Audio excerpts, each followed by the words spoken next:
Hey, how's it going?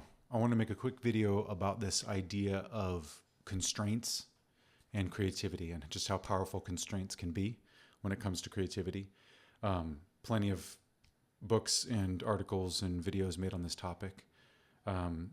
But I constantly find myself coming up against frustration with constraints. This happens a lot with you want a new instrument, or you want a new synthesizer, or you want a new drum machine, or you want a space where you can record this, or whatever it is. I'm sure this is the same with other art forms as well. But I constantly find myself getting frustrated, coming up against these constraints, and I've always found it better when I embrace them and then see what happens. And oftentimes when you start on a blank canvas, it's very difficult to know what to do. But if you say, I'm only going to use this color, or I'm only going to use these shapes, or I'm only going to use simple shapes, what can I make? All of a sudden, your mind just starts coming up with ideas. So I was inspired by a video I saw a few years ago and used this process in my own music making. And the video is called Process Stoicism, and I'll link it in the description below.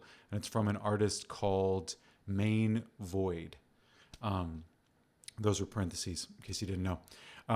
So Main Void made this 30-minute or so video about using one instrument to record an EP. This is like a techno EP.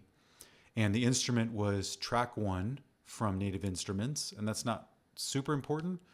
But basically track 1 is a kick drum and a bass synth combined together. And of course, he didn't just use one track of that. He used it multiple times. And added some effects and things to fill out the arrangement, all of this stuff. But what I found really interesting watching the video is just that it made me think about how fixated I had become on having to use this instrument or having to use this or needing all of these instruments in order to make music. And that's just not the case. So it's a great video. I linked it in the description. And I ended up experimenting with this in my own music, just using track 1. And I just used track 1 because why not? I had never used it before and thought this would be a good way to learn it and see if I can come up with something that I like.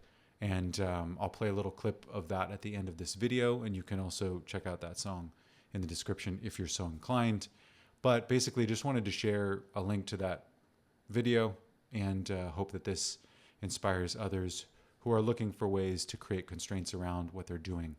And I think using only one instrument is a great way to try making music and just to see what you can come up with and how creative you can get with just that one instrument. So that's it. Appreciate you watching. Have a great day.